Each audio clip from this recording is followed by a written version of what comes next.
Hello दोस्तों, कैसे हैं आप सभी। स्वागत है आपका मेरे YouTube channel Himanshu Shrotriya the reasoning guru में। आज आपको आर्यन तार के बच्चा बुक की जो सीरीज चला रहा हूँ, जिससे कि पूरा एक कोर्स पूरा करने की कोशिश कर रहा हूँ, उसका पहला पार्ट मैंने कल करा दिया था, जिसमें मैंने सारे एग्जाम्पल्स आपको करा दिए थे। चैप्टर का नाम है डाटा सफिशियंसी, यानी कि आंकड़ों की पर्याप्तता। मोस्ट इंपॉर्टेंट चैप्टर है for SSC, UP police and estate, KVS के एग्जाम में भी वो आ रहा है। रिसेंटली एग्जाम जो है सब में वो आने के चांसेस है। इस चैप्टर की खासियत यह है कि 8-10 चैप्टर का मिक्सचर है, काफ़ी सारे चैप्टर्स मिक्स आते हैं, तो इंपॉर्टेंट चैप्टर है। कल एग्जाम्पल सारे करा दिए थे, एक बार वो पार्ट देख लीजिएगा तो आपको और अच्छे से समझ में आएगा। फिलहाल शुरुआत करते हैं टाइम वेस्ट किए बिना। आज जो आपको क्वेश्चन कराने वाला हूँ वो हम करेंगे डाटा सफिशिएंसी के 20वां चैप्टर है ये आपका बुक का, अरिहंत आर बुक का, और क्वेश्चन से स्टार्ट करेंगे। एग्जाम्पल में सारे करा चुका हूँ, क्वेश्चन साइड में दिखेगा, इधर मैं सॉल्व कराऊंगा। पहला क्वेश्चन आपको दिखना स्टार्ट हो गया है। क्वेश्चन में लिखा हुआ है पी, एन, के और जे में से किसे उच्चतम भुगतान प्राप्त हो, यानी कि सबसे ज्यादा किसे रुपया मिला। ठीक है, पहला कथन है पी, के और जे से अधिक कमाते। सॉल्व करना है नॉर्मल, और बताना है कि किससे आंसर आ रहा है। मतलब आपको फिर बता देता हूं, एक बार क्वेश्चन दिया जाएगा, 2 कथन दिए जाएंगे, आपको वो चेक करके बताना है क्या पहले वाले कथन से आंसर आ रहा है। बोले अगर आ रहा है तो यानी कि केवल एक डाटा पर्याप्त है उत्तर देने के लिए। अगर एक से नहीं आ रहा, आप दूसरा चेक करोगे, केवल 2 से आ रहा है। अगर आ गया तो केवल 2 से आ रहा है, नहीं आ रहा तो फिर खत्म हो गई बात। अगर आ गया तो केवल 2 से उत्तर देने के लिए पर्याप्त है। और बाई चांस दोनों से नहीं आया तो क्या करोगे, तो दोनों को मिला के देखोगे, क्या दोनों को डाटा मिला के उत्तर आ रहा है। अगर दोनों को मिला के उत्तर आ गया तो दोनों मिलाकर उत्तर देने के लिए पर्याप्त है, और दोनों को मिलाकर भी नहीं आया तो बोले आएगा ही नहीं, बात खत्म हो गई। क्लियर, छोटा सा कॉन्सेप्ट है बस। अब आते हैं क्वेश्चन पर। पहला है कथन कि पी, के और जे से अधिक कमाता है। जो पी है बेटा, जो पी है वो के और जे से अधिक कमाता है। आपको क्या बताना था, पी एन के में से किसे उच्चतम प्राप्त हुआ। अब इसमें एन तो आया ही नहीं, तो एन पीछे आएगा, आगे की कुछ पता नहीं चला। यानी कि पहले वाले कथन से आप ये नहीं बता पा रहे कि सबसे ज्यादा कौन कमाता है, तो पहले वाले से आंसर नहीं आया। डन। मैं दूसरे वाले पे चेक करूंगा। दूसरे वाले में बोला एन के से ज्यादा कमाता है, दूसरा वाला था एन के से ज्यादा कमाता है। क्या इससे आपको ये पता चला कि सबसे ज्यादा कौन कमाता है। बोले नहीं सर, इससे ही पता नहीं चला। तो दूसरे से भी नहीं आया, पहले से भी नहीं आया, तो मैंने क्या बताया, दोनों को जोड़ के देखूंगा। अगर मैंने इन दोनों को जोड़ भी दिया तो भी आपने देखा कि एन के से ज्यादा कमाता है, लेकिन पी से आगे आएगा या पीछे आएगा या बराबर में आएगा, आपको पता नहीं चला। यानी कि सबसे ज्यादा कौन कमाता है ये आप किसी भी हालत में बता नहीं सकते। तो आपका आंसर हो जाएगा कि कथन 1 और 2 दोनों आप पर्याप्त हैं, यानी कि पहले का आंसर आप ला ही नहीं सकते, दोनों को मिलाकर भी। क्लियर, किसी से भी आपका आंसर नहीं आ रहा, तो आपका आंसर हो जाएगा 1 और 2 दोनों का डाटा मिलाकर भी उत्तर देने के लिए आप पर्याप्त है। ऑप्शन बी आपका आंसर हो गया। क्लियर हो गई बात, आई होप समझ में आ गया होगा। दूसरे क्वेश्चन पे आते हैं। पहला क्वेश्चन खत्म, दूसरा देखिए, ये दिख रहा है आपसे पूछे कौन सा कूट भाषा में मैंगो का प्रतिनिधित्व करता है, यानी कि मैंगो का कोड क्या है ये बताना है। पहला क्या दिया गया, पहला दिया गया आई लव, हाँ मैंगो, यू नहीं है, I love mango, question side में दिख रहा है। और आई लव मैंगो को जो लिखा गया है वो लिखा गया है ई ल मैंगे। फिर बोला गया I love orange, I love orange. ये पहला दूसरा मैंने एक साथ लिख लिया, क्यों लिख लिया मैं बताता हूं, ई ला ऑरेंज। डन, ये मैंने लिख दिया। अब बेटा एक बात बताओ, अगर मैं पहले वाले पे चेक करूंगा तो आई लव मैंगो में 3 कोड है, तो इसमें मैंगो का कोड ये है या ये है या ये है, क्या आपको पता चला। बोले नहीं पता चला। आपको बच्चे कहेंगे कि सर ये मैंगे मैंगो देख के पता चला है। बेटा नहीं, ऐसा नहीं होता। हो सकता है कि लव का कोड मैंगे हो, मैंगो का कोड ला ही हो, है ना। ये आप देख के नहीं बता सकते, आपका मन आया और आपने बोल दिया कि मैंगो मैंगा सही लग रहा है, कोड हो गया। नहीं, एग्जैक्ट रीजन होना चाहिए। तो पहले वाले से मैंगो कोड पता नहीं चल रहा। मैं दूसरे वाले पे चेक करूंगा, दूसरे वाले में मैंगो आया ही नहीं, तो दूसरे वाले से भी कोड पता नहीं चल रहा। तो ना पहले से आंसर आया ना दूसरे से आया। जब दोनों से नहीं आया तो मैं दोनों को मिला के कोशिश करूंगा। अगर मैं दोनों को मिलाऊंगा तो आपने देखा दोनों में आई लव कॉमन है, तो इधर कोड भी कॉमन होगा। तो देखो दोनों में इला भी कॉमन है, कट गया, इला इला इला इला निपट गया। तो आई लव का कोड इला हो गया। इधर क्या बचा, पहले वाले में मैंगो, और इधर क्या बचा, मैंगे। यानी कि मैंगो का कोड क्या आ गया, बोले सर मैंगे आ गया। और आपसे क्या पूछा था, मैंगो का कोड ही पूछा था, आ गया। तो आंसर तो आ गया। कब आया आंसर, जब आपने दोनों डाटा का यूज किया, पहले का भी और दूसरे का भी। तो आपका आंसर क्या हो जाएगा कि 1 और 2 दोनों पर्याप्त है। मतलब आप उत्तर तब दे पाओगे जब आपके पास दोनों होंगे। अगर दोनों में से कोई एक भी नहीं है तो आप उत्तर नहीं दे पाओगे। तो फिर से आपका आंसर हो जाएगा ऑप्शन बी, 1 और 2 दोनों पर्याप्त है। क्लियर हो गई बात, 2 क्वेश्चन कंप्लीट हो गए। अब आते हैं बेटा तीसरे क्वेश्चन पे, ये मैं रफ कर देता हूँ।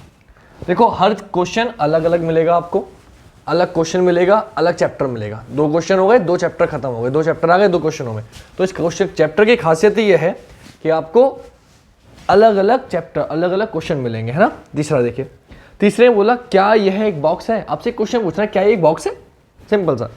अब पहला कथन दिया उसने, यह फ्लैप्स के साथ खुलता है और बंद होता है। फ्लैप्स का मतलब ऐसे करके फोल्ड जो होता है ना, बॉक्स खोलता है, तो उसने बोला ये फ्लैप्स के साथ खुलता है और बंद होता है। और दूसरा बोला इसका इस्तेमाल विभिन्न वस्तुओं को स्टोर करने के लिए कहा जाता है। अब आपको बताना है कि किससे आप ये बता सकते हो कि ये बॉक्स है या नहीं। अब आपने देखा पहले में लिखा है कि ये फ्लैप्स के साथ खुलता है बंद होता है। अब देखो फ्लैप्स के साथ बुक भी खुलती है ऐसे करके, है ना। तो ऐसे करके सिर्फ आप ये नहीं कह सकते बॉक्स ही खुलता है, और भी चीजें खुल सकती हैं। तो आप पहले वाले से ये नहीं बता पा रहे कि ये बॉक्स है या नहीं है। आप दूसरे वाले पे चेक करते हो, दूसरे ने बोला इसका इस्तेमाल विभिन्न वस्तुओं को स्टोर करने के लिए किया जाता है। अब वस्तुओं को स्टोर करने के लिए हम सिर्फ बॉक्स का यूज़ नहीं करते, हम स्टोर रूम का यूज़ करते हैं, हम कमरे का यूज़ करते हैं, हम मुंडे का यूज़ करते हैं जिसके नीचे हम रख देते हैं सामान, फिर बैठ जाते हैं उसके ऊपर। तो बहुत सारी चीज़ों का यूज़ करते हैं। आप ये नहीं बोल सकते सिर्फ बॉक्स में ही हम लोग सामान स्टोर करते हैं। तो दूसरे वाले से भी आंसर नहीं आया। लेकिन जैसे ही मैंने दोनों को कंबाइन किया तो आपने क्या देखा, जैसे ही मैं दोनों को कंबाइन किया, बोले ये फ्लैप्स की तरह खुलता है और इसमें सामान रखा जाता है। तो फ्लैप्स की तरह खुलता है, सामान रखा जाता है, तो ये क्या है, एक बॉक्स है। क्योंकि एक बॉक्स ही ऐसा होता है जिसमें सामान रखा जाता है, उसे फ्लैप्स की तरह खोला जाता है। तो आपसे पूछते थे क्या ये बॉक्स है, बोले हाँ। अगर मैं दोनों को जोड़ूंगा तो मैं बता सकता हूँ कि ये बॉक्स है। क्यों, क्योंकि फ्लैप्स की तरह खुल रहा है और अंदर सामान स्टोर कर रहे हैं, तो बॉक्स में ही होता है। यानी कि आंसर हो जाएगा दोनों डाटा मिलाकर आपका उत्तर आ रहा है। तो कौन सा ऑप्शन हो जाएगा, ऑप्शन ए हो जाएगा। कथन 1 और 2 दोनों डाटा पर्याप्त है, दोनों पर्याप्त है उत्तर देने के लिए। क्लियर। नेक्स्ट पे आते हैं बेटा, चौथा क्वेश्चन क्या है। चौथा है एक निश्चित दिन में चिड़ियाघर की आय क्या है। आपको बताना है एक चिड़ियाघर है, उसकी इनकम कितनी है एक दिन में, ठीक है। पहला कथन बोला 120 व्यक्तियों ने उन निश्चित दिन चिड़ियों का दौरा किया। अभी बात बताओ, 120 व्यक्ति चिड़ियाघर में आए, लेकिन क्या इससे ये पता चला कि इनकम कितनी हुई, इससे कहां पता चला, कुछ भी पता नहीं चला। तो पहले वाले से आंसर नहीं आया, पहले वाले को भूल जाओ। अब मैं दूसरे पे चेक करूंगा। दूसरे में बोला उस निश्चित दिन पर टिकट की कीमत में 25% की पेशकश की गई थी। यानी कि अब दूसरे से मैंने चेक किया कि जो भी टिकट की कीमत है उसमें 25% पेशकश करी, 25% छूट दे दी। क्या इससे आपको ये पता चला कि इनकम कितनी है, बोले नहीं सर इससे ही पता नहीं चला, क्योंकि आपसे क्या पूछा था कि निश्चित दिन में चिड़ियाघर की आय क्या है। अब आय ना तो पहले वाले से पता चली ना दूसरे वाले से, दोनों से पता नहीं चली। अब मैं कोशिश करूंगा दोनों को मिला दूं। तो अगर मैंने दोनों को मिला दिया तो भी मुझे कुछ आय तो दी नहीं गई है। उन्होंने बोला 120 व्यक्ति आए और सबको 25% का डिस्काउंट दे दिया। लेकिन क्या इससे कहीं भी ये पता चल रहा है दोनों को जोड़ने के बाद भी कि आय कितनी है, बोले नहीं सर दोनों को मिलाकर भी आंसर नहीं आ रहा। क्योंकि दोनों को मिलाकर भी आंसर नहीं आ रहा, तो आपका आंसर क्या हो जाएगा, आपका आंसर हो जाएगा दोनों को मिलाकर भी उत्तर देने के लिए पर्याप्त नहीं है। तो ना तो कथन 1 और ना ही 2, यानी कि ऑप्शन ए आंसर हो जाएगा इस बार आपका, ऑप्शन ए। क्यों, क्योंकि दोनों का डाटा मिलाकर उत्तर देने के लिए पर्याप्त नहीं है। तो ऑप्शन ए, ना तो 1 ना 2, दोनों को मिलाकर भी आंसर नहीं आ रहा, आपको पता नहीं चल रही आय कितनी है, आंसर हो गया। तो कुछ क्वेश्चन दिमाग में हो जाएंगे, बोर्ड पे लिखने की, कॉपी पेन चलाने की जरूरत नहीं होती है, बस पढ़ना है और आंसर आ जाएगा, ठीक है। नेक्स्ट देखते हैं। आपसे पूछा स्वाति नमिता से कैसे संबंधित है, यानी कि रिलेशन का क्वेश्चन आ गया।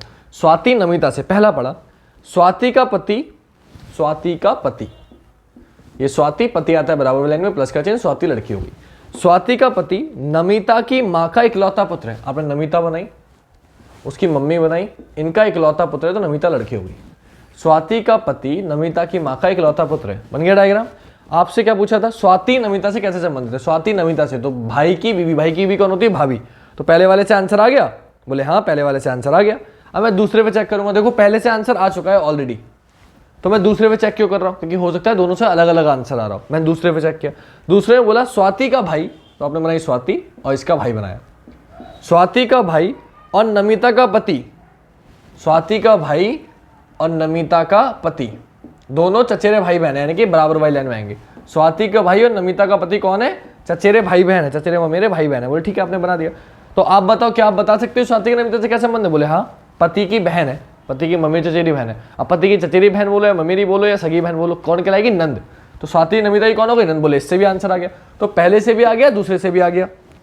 जब पहले से भी आ जाता है दूसरे से, तो आपने दोनों को जोड़ा नहीं, दोनों को अलग अलग आंसर आए, इससे अलग आंसर आए, इससे अलग आंसर आए। तो जब भी अलग अलग आंसर आते हैं तो आपका आंसर होता है या तो 1 या 2। बोले इससे कुछ और आंसर आ रहा है, इससे कुछ आंसर आ रहा है, तो आपका आंसर होगा या तो प्रश्न का उत्तर देने के लिए एक पर्याप्त है या दो पर्याप्त है, या तो एक या दो, कौन से ऑप्शन में बेटा, ऑप्शन सी में। तो आपका आंसर क्या हो जाएगा, ऑप्शन सी। क्यों, पहले में लिखा था कथन एक और कथन दो दोनों पर्याप्त है। देखो दोनों तब आते हैं जब दोनों गलत हो जाते हैं, ना पहले से आ रहा होता ना दोनों से आ रहा था, फिर मैं दोनों को मिलाता और जोड़ के आंसर आता तो मैं दोनों लगाता।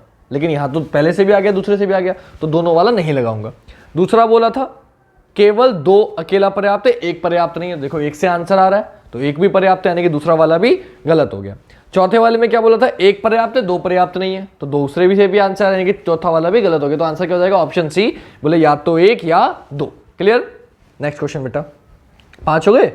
ध्यान से, मैं बहुत आराम से करा रहा हूं आपको, कोई टेंशन मत लेना। 5 क्वेश्चन हो गए, 5 चैप्टर हो गए, ठीक है। ध्यान से देखते रहो बस। छठा क्वेश्चन क्या है, बस ये ध्यान रखना, ब्लड रिलेशन चैप्टर मैंने आपको करा रखा है क्या, कि जो लड़की होती है उस पर माइनस का चिन्ह होता है, जो लड़का होता है उस पर प्लस का चिन्ह होता है। पति पत्नी के लिए बीच में 2 लाइनें खींचते हैं।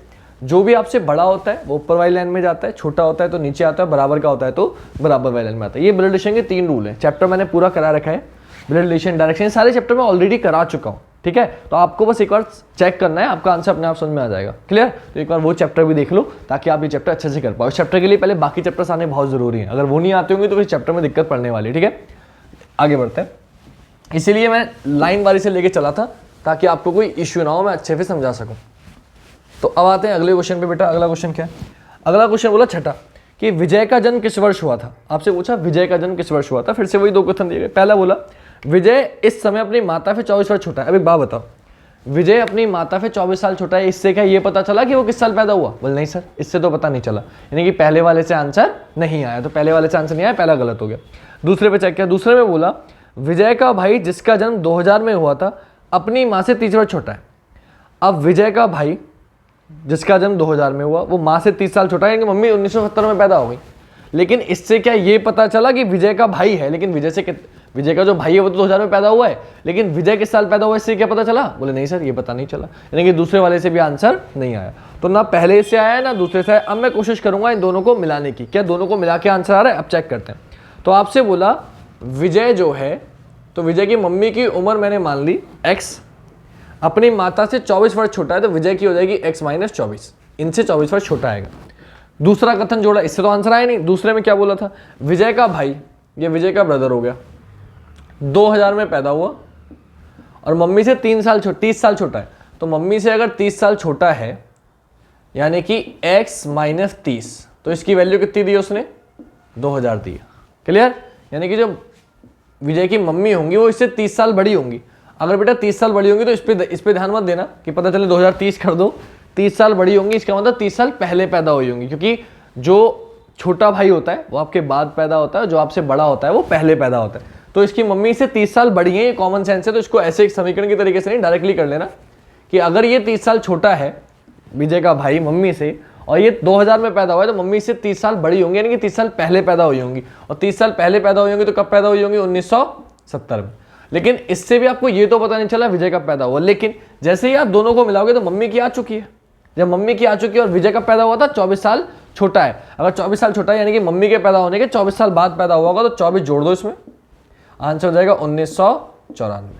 यानी कि विजय का वर्ष निकल के आ गया। क्या आ गया, 1994। कब आया, जब मैंने दोनों कथनों को जोड़ दिया। तो आपका आंसर क्या हो जाएगा, आपका आंसर हो जाएगा कथन 1 और 2 का डाटा मिलाकर उत्तर देने के लिए पर्याप्त है। 1 और 2 दोनों का डाटा मिलाकर उत्तर देने के लिए पर्याप्त है। क्लियर हो गई बात। 6 क्वेश्चन हमारे कंप्लीट हो गए। ये कैलेंडर का क्वेश्चन था, बहुत आराम से बहुत अच्छे से आपको करा रहा हूं। जहां दिक्कत हो बस मुझे बता देना, मैं आपकी टेंशन दूर कर दूंगा उसे सॉल्व करके, ठीक है। 7वां देखो, आपसे सॉरी, आपसे पूछा गया गुड का कोड क्या होगा, और आपको पहला जो दिया गया वो दिया गया, क्वेश्चन में तो साइड में दिख रहा है बट फिर भी लिख रहा हूं, ही ली बी ब, पढ़ा था ना, हा ही ली बी बकनोफनी, ये वही है, हा ही ली बी बकनोफनी। बचपन में पढ़ते थे ना, हाइड्रोजन हीलियम ये सब पढ़ते थे, केमिस्ट्री में याद करा था, वो याद आ गया मुझे। हा ही ली बी बकनोफनी मैंने सब याद करना पड़ता था बचपन में केमिस्ट्री के लिए। इसको लिखा गया है he is a good singer. Of course ये मेरे लिए तो कभी नहीं हो सकता। फिर बोला BENOF नी, और इसको लिखा गया she will sing good song, she will sing good song. अब मुझे आपको क्या बताना था, आपको बताना था गुड का कोड क्या होगा। अब आप चेक करके बताओ क्या गुड का कोड बता सकते हो। बोले हाँ सर, गुड यहाँ भी कॉमन है और गुड यहाँ भी कॉमन है। कॉमन है इन दोनों लाइनों में, कॉमन क्या दिख रहा है आपको, कुछ कॉमन दिख रहा है क्या। बोले हाँ दिख रहा है। क्या कॉमन दिख रहा है, बीई कॉमन दिख रहा है। तो गुड का कोड क्या आ गया, बोले बीई आ गया। तो क्या पहले वाले से आंसर आ गया, बोले हाँ सर पहले वाले से आंसर आ गया। अब मुझे दूसरे से भी चेक करना पड़ेगा। दूसरा कोड क्या दिया था, दूसरा दिया था फिर से वही ही ली बी बी सी, और इसको लिखा गया he is a good singer. फिर से सेम ही है, he is a good singer. और फिर दिया गया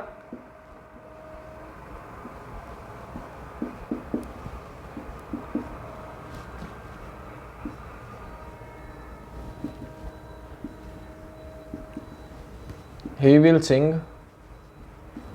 good song, he will sing good song।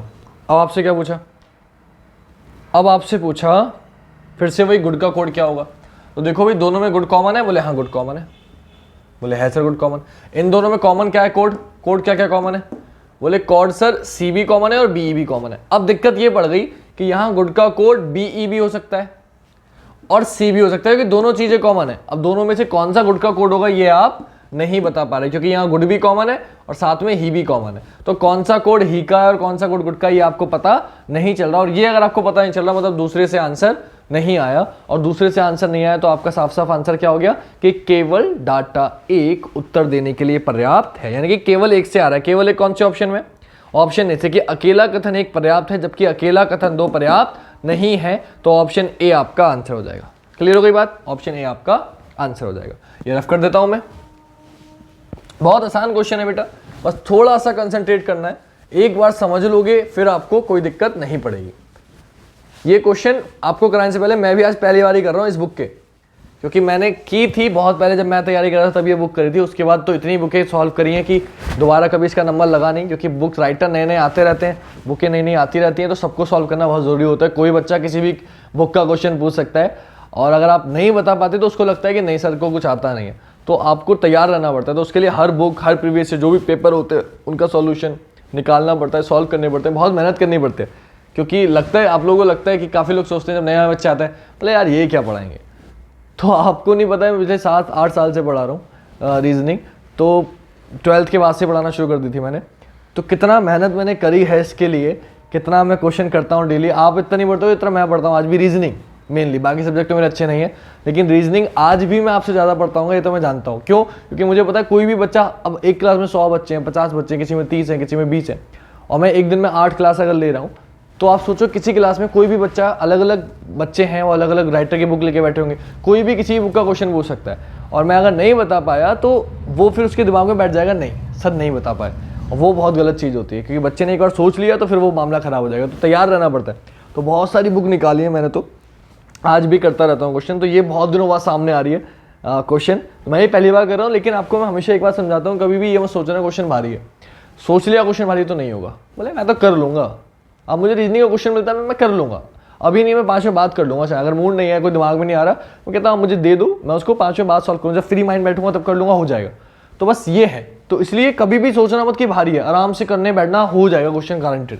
चलो 7 हो गए, अगले क्वेश्चन पे आते हैं बेटा। देखो 8वां क्वेश्चन है, रंजीत किस वर्ष पैदा हुआ। तो आपसे बोला वर्तमान में रंजीत अपनी माँ से 24 वर्ष छोटा है। अब देखो पहले वाले से 24 वर्ष छोटा है रंजीत अपनी माँ से, लेकिन माँ किस वर्ष पैदा हुई ये पता ही नहीं है, तो रंजीत किस वर्ष पैदा होगा ये भी नहीं पता चलेगा, यानी कि पहले वाले से आंसर नहीं आया। फिर बोला रंजीत का भाई जो 2001 में पैदा हुआ उसकी माँ से 31 वर्ष छोटा है।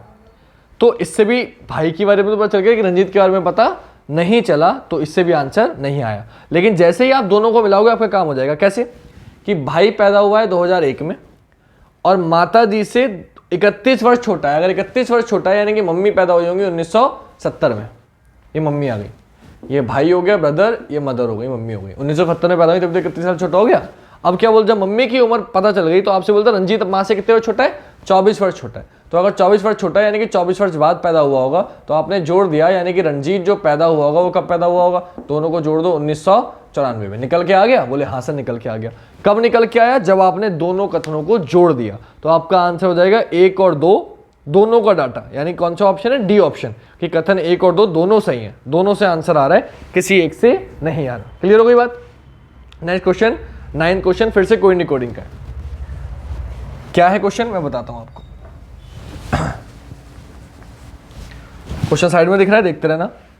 आपसे मार्बल्स का कोड पूछा है, किसका, मार्बल्स का। पहला दिया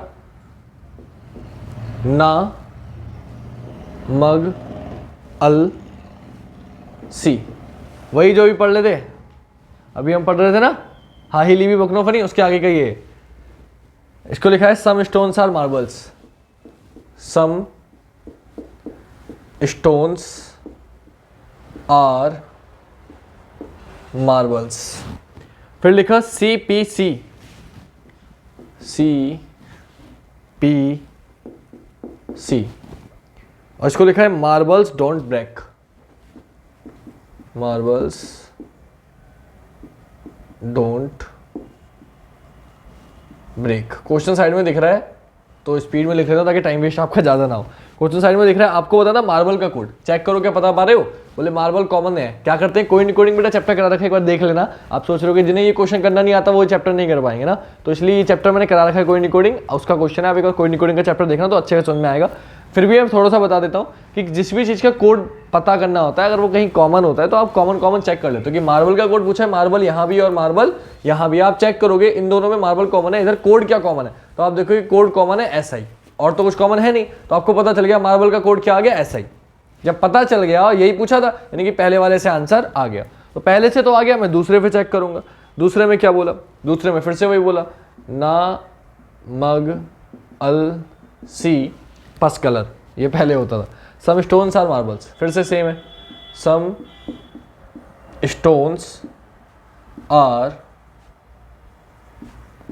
मार्बल्स, और फिर बोला C L R, C L R. मैं डायरेक्टली कर सकता हूँ, बिल्कुल सेम क्वेश्चन है जो अभी कराया था, लेकिन फिर भी मैं आपको करा रहा हूँ ताकि आपकी समझ में और अच्छे से आ जाएगा। पिछला नहीं आया था तो इससे आप समझो, मार्बल्स आर स्ट्रॉन्ग। ठीक, इसमें क्या बताना, फिर से मार्बल्स का कोड बताना है। मार्बल्स ये रहा, जो पूछा जाता है वही चेक करते हैं, दोनों में कॉमन है।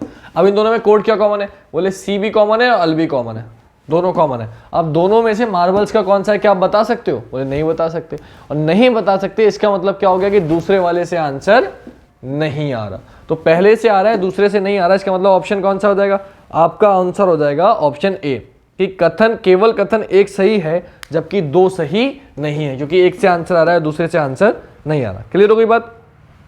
आज की क्लास का आखिरी क्वेश्चन, 10वां क्वेश्चन। एक दिन में 10 ही क्वेश्चन करेंगे भाई, क्योंकि ज्यादा वीडियो लंबी हो जाएगी, उससे कुछ फायदा नहीं है।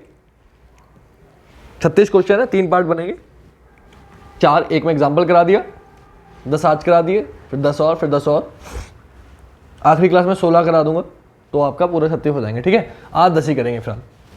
ये रफ कर देता हूं।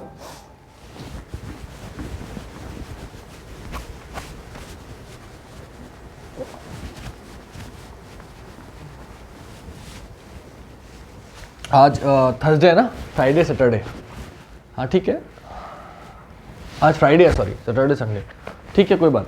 देखिए क्या बोला 10वें क्वेश्चन में, आपसे 10वें क्वेश्चन में बोला, फिर से वही कोडिंग का क्वेश्चन है, सेम ही क्वेश्चन है, कुछ खास है नहीं। कथन दिया है इस बार, कथन ही मतलब क्वेश्चन दिया वही खतरनाक दिया। आपसे बोला है सिन लो बाय, और इसको लिखा है he is well, he is well. आपसे पूछा है वेल का कोड क्या होगा, वेल का कोड क्या होगा, और पहला जो कथन दिया है वो दिया है लो, ये पहला कथन है, पहला कथन, लो मोट डेट, और इसको लिखा है they are well, they are well. किसका कोड बताना है बेटा, वेल का। मैंने क्या बताया, जिसका कोड पूछा जाता है, जिसका कोड पूछा जाता है, अगर वो कॉमन है तो चेक कर लेते हो, वेल वेल। इन दो लाइनों में कॉमन क्या है, क्या कॉमन है, लो, एलो एलो कॉमन है, यानी कि वेल का कोड क्या आ गया, एलो। तो पहले वाले से आंसर आ गया, पहले वाले से आंसर आ गया। अब मैं दूसरे वाले पे चेक करूंगा, दूसरा क्या था, दूसरा कथन दिया आपको सिन मिक बाय, सिन मिक। देखो इतनी बात तो समझ में आ गई कि 2 वर्ड कॉमन आ गए, यानी कि आंसर पता नहीं चलेगा, फिर भी सॉल्व करके पूरा दिखा रहा हूं। सिन मिक बाय को लिखा है he is strong, he is strong. अब एक बात बताओ, क्या इसमें वेल आया? जब इसमें वेल आया ही नहीं, इसका मतलब आप बता ही नहीं सकते, या बता सकते हो? चलो देखते हैं बता सकते हो नहीं बता सकते। तो आप चेक करो इन दोनों में क्या कॉमन है। कथन में, कथन ये था, ये तो निष्कर्ष है, इससे अब कोई मतलब नहीं, इससे तो आंसर आ गया, तो इससे मेरा कोई लेना देना नहीं है। चेक इन दोनों में करना है। तो इधर ही इज कॉमन है, इधर ही इज कॉमन है, इधर सिन कॉमन है और बाय कॉमन है, इधर भी सिन कॉमन है और बाय कॉमन है बाय कॉमन। आपने क्या देखा, जब ही से ही निपट गया तो स्ट्रॉन्ग का कोड क्या आ गया? माइक। और वेल का कोड वेल का कोड क्या आ गया? बोले लो। क्यों आ गया? क्योंकि इधर जब ही कट गए तो बचा क्या? वेल बचा, और इधर कोड क्या बचा? लो बचा, तो वेल का कोड क्या हो गया? लो। तो पता चल गया, यानी कि दूसरे वाले से भी आंसर आ गया। बच्चे गलत कर देते हैं, जैसे कि मैं बोल रहा था, डायरेक्टली अगर सॉल्व नहीं करते तो आप गलत कर देते, जैसे कि मैं बता रहा था कि डायरेक्टली काट दो, लेकिन जब सॉल्व किया तो पता क्या चला कि दो कॉमन है और दो ही शब्द कॉमन है। तो ही कट गए, इधर वेल बचा, इधर कोड क्या बचा? लो। तो वेल का कोड क्या हो गया? लो। तो दूसरे वाले से भी आ गया, पहले वाले से भी आ गया, और दोनों से आ गया, तो आपका आंसर क्या होगा? आपका आंसर होगा ऑप्शन ए में दिखा है, एक सही है जबकि दो सही नहीं है, गलत हो गया। एक सही है, दो सही नहीं है, गलत हो गया। दूसरा चेक करेंगे, दूसरे में क्या लिखा है? दूसरे में लिखा है दो सही है, एक गलत है, ये भी गलत हो गया। तीसरे में क्या लिखा है? तीसरे में लिखा है या तो कथन एक या दो सही है, तो बेटा यही आंसर हो जाएगा, या तो एक या दो। क्यों? क्योंकि इससे भी आंसर आ रहा है, इससे भी। तो आपको सर दोनों सही क्यों नहीं बताया? बेटा दोनों सही तब बताते हैं जब दोनों से आंसर नहीं आ रहा, दोनों से जोड़ के आ रहा होता। मतलब इससे भी नहीं आता और इससे भी नहीं आता, लेकिन जब दोनों को जोड़ता तब आता, तो मैं लगाता दोनों सही। जब दोनों से अलग अलग आ रहा होता है तो मैं लगाता हूं या तो एक या दो, तो आपका आंसर हो जाएगा ऑप्शन सी। क्लियर हो गई बात? आज के 10 क्वेश्चन कंप्लीट हो गए हैं। आई होप आपको वीडियो अच्छी लगी होगी। कोई दिक्कत हो, कोई प्रॉब्लम हो, आप मुझे सेंड करो, पर्सनली सेंड करो। आपके पास व्हाट्सअप नंबर है, साइड में दिखना शुरू हो गया है, नंबर दिख रहा है, इंस्टाग्राम दिख रहा है, फेसबुक आईडी दिख रही है, टेलीग्राम दिख रहा है, जहां आपका मन करे आप मुझे वहां सेंड करो। और टेलीग्राम पे एसएससी सीजीएल के पेपर भेज रहा हूँ, जीडी के सारे प्रीवियस ईयर के पेपर भेज चुका हूँ, चैप्टर वाइज भेजे थे। आप सीजीएल के प्रैक्टिस सेट भेज रहा हूँ, प्रीवियस ईयर क्वेश्चन पेपर भेज रहा हूँ। तो आप लोग का काम क्या है? आपको काम है उन्हें सॉल्व करना, और जो जो क्वेश्चन ना हो वो पूछो, मैं डेफिनेटली आपके लिए तैयार हूँ बताने के लिए। तो आप लोग बस देखते रहो वीडियो, और ज़्यादा से ज़्यादा शेयर करो, सभी लोगों तक पहुँचाओ। मैं ये नहीं कह रहा कि लाइक करो, कमेंट करो, देखो मैं कभी फोर्स नहीं करता किसी बच्चे को, लाइक करो, अच्छी लगेगी वो खुद लाइक कर देगा, है ना। लेकिन ये जरूर बोल रहा हूँ कि शेयर करो, मैं हमेशा बोलता हूँ, क्योंकि शेयर करोगे तो जो बच्चा शायद पढ़ना चाहता है, जिसको शायद मेरा समझ में आए, है ना। कई बच्चे ऐसे होते हैं, कभी ऐसा नहीं है कि और टीचर अच्छे नहीं, बहुत बहुत अच्छे टीचर हैं, लेकिन समझ में आने वाली बात है कि कहते हैं ना वो दिल आया गधी पे तो परी का क्या काम। कहने का मतलब ये, अपने आप को गधा नहीं कह रहा, ऑफ कोर्स नहीं कह रहा, कहने का मतलब सिर्फ इतना है कि जब आपको कोई पसंद आ जाता है, आपको कोई अच्छा लगता है, फिर उसके सामने फिर आपको सब फीका लगता है। तो हो सकता है कि टीचर तो बहुत सारे अच्छे, लेकिन किसी को मेरे समझ में आ जाए, और किसी को मैं कितने अच्छा पढ़ा लूँ, हो सकता है मेरे समझ में ना आए, तो उसके लिए मेरी वीडियो काम की नहीं, इसको समझ में नहीं आ रहा, डेफिनेटली वो उसको कोई और टीचर ढूंढना चाहिए। लेकिन जिसको मेरा समझ में आ रहा है, तो हो सकता है आप एक बार शेयर करो, एक बार वो बंदा देखेगा, आपके जो भी दोस्तों ने शेयर करो, बस वो एक बार देख लें। अगर समझ में आएगा वो खुद आगे कंटिन्यू करेंगे, नहीं समझ में आएगा तो टीचरों की कमी नहीं है और बच्चों की कमी नहीं है ना। तो आप लोग बस ऐसे ही प्यार देते रहो। बहुत बहुत धन्यवाद इतना प्यार देने के लिए। सभी लोगों को शेयर करो ज़्यादा से ज़्यादा, ताकि वो लोग भी देखें और अपना प्यार दें। तो मिलेंगे कल रात 8 बजे डेली, हमेशा जैसे मिलते हैं। आज के लिए इतना ही। जय हिंद, जय भारत, वंदे मातरम, शिवरात्रि।